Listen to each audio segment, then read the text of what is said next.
A push in some states to use the 14th Amendment to remove former President Trump's name from the ballot.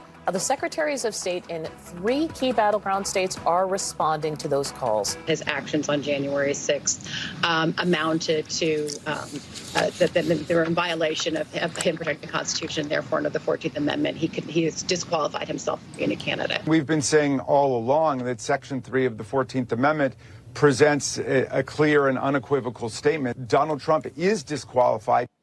Well, they're all crazy political people, everybody who just spoke, except actually for the first one. But secretaries of state are listening, and they're trying to get Trump off the ballot in some key states because all these indictments are not working.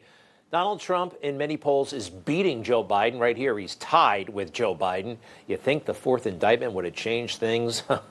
It's making him stronger. Let's bring in our panel. Lindsey Halligan, the great attorney representing Donald Trump, and Congressman Matt Gaetz, Republican of Florida, and occasional host of the Greg Kelly Show. Welcome to you both. Matt, great job, Congressman. But look, a lot's going on, and we can do this a bunch of different ways. But Congressman, first to you, what's top of mind for you tonight and all this swirl of stuff that we're in? Well, it's ridiculous that for the sake of democracy, what some of these glorified librarians masquerading as election officials are telling us is that we have to have fewer choices in deciding who our own leaders are. And so it's pretty easy to diagnose the two-tier justice system that we have now, 91 charges against President Trump. Meanwhile, you've got a pile of evidence against Joe Biden strong enough to convict O.J. Simpson in South Central Los Angeles, and yet we're sort of tepidly talking about maybe beginning an inquiry. We have bank records, we have flight logs, we have changes in administration policy. If we aren't willing to impeach Joe Biden with the evidence we have, why were we even looking?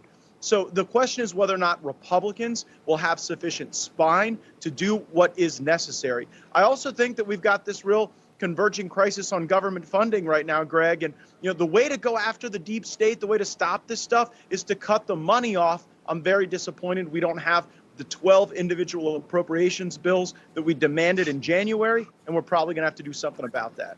Lindsey Halligan, this 14th Amendment stuff, it's another front for you guys. Do you take it seriously? Where do you see this thing going? No, it's according to, I think it's Judge Luttig and Lawrence Tribe. Those are the 2 people that are pushing this. According to them, one single individual has standing to challenge whether another individual is qualified to hold public office. The framers of our Constitution would have never, ever, ever wanted that. So I don't think that's going anywhere. I know yesterday Jack Smith filed a complaint in the January 6th case alleging that Donald Trump's truth posts are potentially tainting the jury pool. Well, I think this 14th Amendment stuff is potentially tainting the jury pool. I think the January 6th committee, the fact that that was publicized for everyone to see and it was completely one-sided, that has potentially tainted the jury pool. And I know Congressman Gaetz knows all about that. The committee's 18th month investigation is, I'm pretty sure, the most extensive probe in congressional history, and because it was done all behind closed doors, the full extent of what was collected is unknown. And so with all that millions and millions of pages of material, how much of that material does Jack Smith or Fani Willis have, and how much of that material has not been disclosed to President Trump? So there's a lot going on here. Sure. I mean, you turn on the TV, media 24/7, big tech, and you got one social media account from Donald Trump. It's wild. They're saying that that's a threat to the jury pool. Congressman, all those grievances you have, they go right back to a certain Speaker of the House. And, well, you made your opinion quite clear last January. What are you going to do?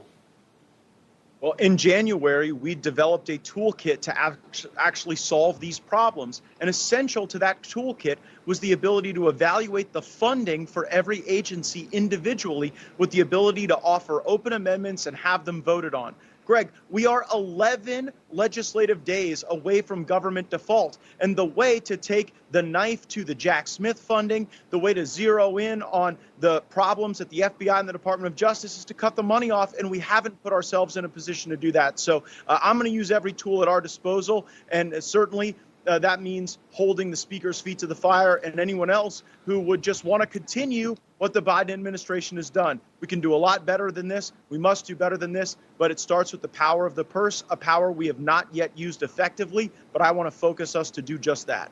Congressman Gaetz, Matt Gaetz, thank you very, very much. And thank you, Lindsey Halligan, Donald Trump attorney, along with the others.